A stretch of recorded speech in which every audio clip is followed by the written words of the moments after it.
Good afternoon, good evening, good morning, whatever time of day it is, this topic is timeless. It's a subject that's not neutral. There's a movie called Wall Street back in the late 80s where there's a deal made and the gentleman insults the guy's mother. And he says, well, the price of the stocks just went up. No one's neutral about their mom. We're all sons, we're all daughters. And today's talk is going to be about the emotional template that you got from your mom. You got a template from your dad, you got a template from your mom. And that template becomes the baseline for how you deal with your life, emotionally, psychologically, conflict resolution, intimate relationships, how we relate to our children, our nieces, nephews, our friends. There's not an aspect of our life that doesn't encompass the mother factor, which becomes our emotional legacy. And many of you say to me, how do I resolve what feels unresolvable? And that's the focus here. This is not about blaming your mom, it's about understanding. Understanding gives you more options, more choices, and that's what we're after here. You have more options on how you choose to react, how you want to direct your life, what you want to do. And many times it feels like you hit these blocks, these roadblocks. And we find many of the underlying issues goes back to our emotional upbringing. Not just so much physical as it is emotional. This supersedes economics, zip codes, countries.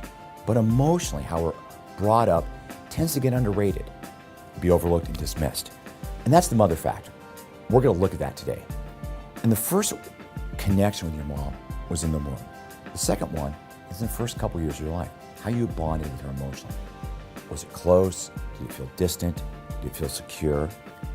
And you go, how do I know that? I'm 42, I'm 65, I'm 18. How do I know?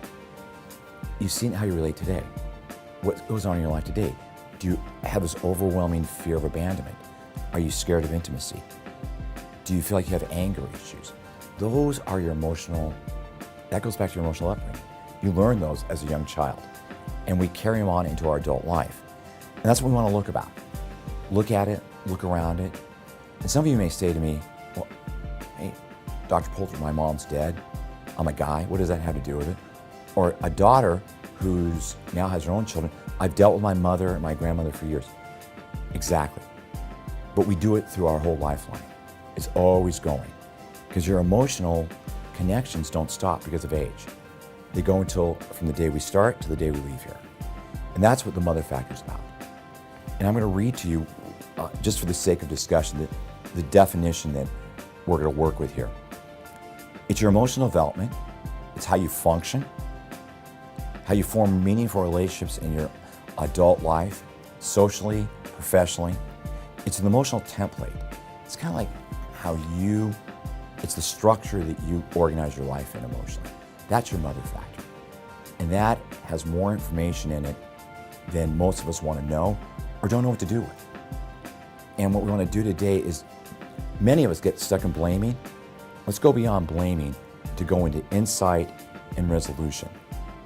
You know, if you have a high degree of abandonment, or you get angry, or you get depressed, you're highly anxious, you can go beyond that and resolve it and lower those issues so you have more choices and not feel so encumbered.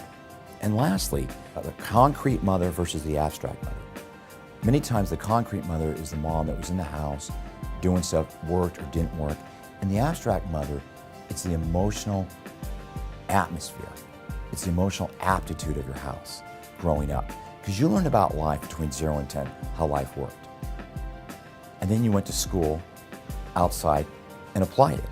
But you learned at home how it works. That's the mother factor.